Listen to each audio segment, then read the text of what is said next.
Howdy. I'm going to show you a little something here with a book of matches. Okay. Now, these are real matches. I know you may think that they're trick matches, but look, that looks like a real match, doesn't it? Yes. And this looks like a real match, but you still may not believe me, so let me prove it to you by showing you that they are real matches and that they light. Yes, Okay, they do. no doubt about that. Now that we know that they're real matches, let me show you a little bit of magic with these two matches, okay? One burnt match and one unburnt match. Now, all I have to do is cover them up. Can you see the matches? No. Good. Everything's working right. I'll pick up this match, put it in that hand, this match, put it in this hand, say the magic words, abracadabra, and look. No matches over here, and now both matches are over here. Now, this time what I'll do is I'll take this good match, put it right there, give it a little rub, squeeze, and look, that match disappears. Exactly. But I didn't want to just make it completely disappear because I could use it later, so I made it go back here into the matchbook, and if you look, inside there's a match, a perfectly good, and it's not just in there, it's actually attached to the matchbook. Now, the next thing I want to do, Dottie, are you any good with numbers? A little bit. That's fantastic. Take this pad, and here I have a pen for you. And what I want you to do is think of any three-digit number. And write that down. Have you got it? Okay. Okay, now reverse that three-digit number. In other words, if you thought of 1, 2, 3, reversed, it would be 3, 2, 1. And then what you do is subtract the smaller from the larger. Can you do that? Okay. Okay, now you have an answer, right, that you came up with. Take that answer and reverse it. In other words, if it was 1, 2, 3, make it 3, 2, 1. Okay. Okay, and add those two answers that you got together. So you come up with a total. Have you got that? Okay. Fantastic. Now take the paper, fold it up, and don't let me see what it is. And I still have one good match here, so I may as well make use of it. I'm going to take and burn your answer. Now, do you remember the total here, or do you want to look at it again? That's okay. You remember it. Okay. You're welcome to take a look at it right now if you want. No. It's in there. Okay. So we're going to let that burn. Now, you're probably wondering why I would burn the answer. Okay? The reason I burned the answer is to find out what the answer was. Look, you took any three-digit number, you turned it around, you jumbled it up this way and that, came up with a totally random answer. Is that correct? Yeah. Okay, here we go. I'm going to take these ashes now, place those into my hand, and if you would just step back a little bit here. And I'm going to take these ashes. Watch what happens when I rub these ashes on my arm. A little bit of magic happens. A number comes up, and that number, That's my number. is that your number? Yes. 1089. Now, these next two tricks that I show you use matches in there. So if you're under 18, don't even think about trying them without adult supervision.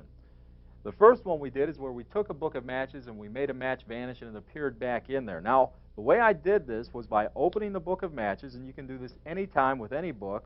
And as you continue to open, all you do is grab one of the matches and pull it down with your thumb and continue to wrap the book around your fingers here and clip it in place. So now you have one match that's hid here underneath your thumb. Now remove one match and then remove a second match.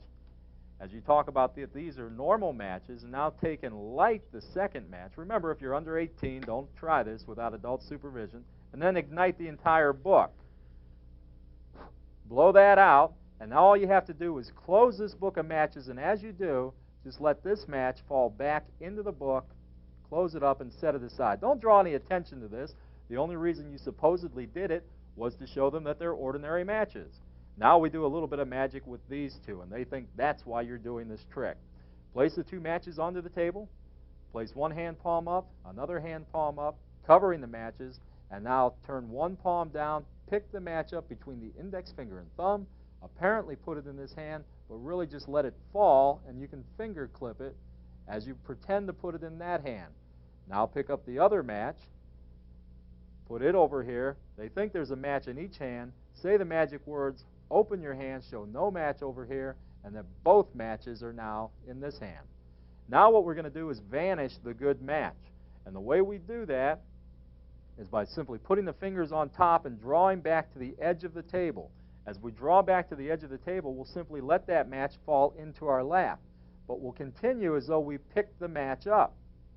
Place the match supposedly into the hand, rub it a little bit, make it disappear, and then show that the match went here back inside the matchbook, and that it's not just in there, but it's still attached. And that's a real good trick that you can do anytime with any pack of matches. Now, to do the number trick, the way this works, it will always come out to 1089, and we'll talk about that in just a moment. How do you get it on your arm? What you have to do is take a little bit of liquid soap, and then we took a paintbrush, and I simply dipped that in there and painted the number on my arm. Let that dry, and now when you get the answer on the piece of paper and you burn that, what happens is when you take the ashes, and make sure they're completely cool because you do not want to burn yourself, pick the ashes up, crumble them, rub them over your arm, the ashes will adhere to the dried soap on your arm, and you'll end up with this number. So the liquid soap, little paintbrush, put it on there, and you've got the end of the trick. Now, how do you get to this number? Let me show you. This works every time, providing you follow a few simple guidelines. Here's an example right here. Now, what we have is the number 745. You have them reverse that number. They subtract the smaller from the larger. And in this case, they end up with 198. This will work as long as none of these digits up here are the same. In other words, you can't have 383 or 454. They have to be 3 different digits up here for this to work. After they reversed it, subtracted the smaller from the larger, got a total, then reversed that total and added up, it will always come out to 1089.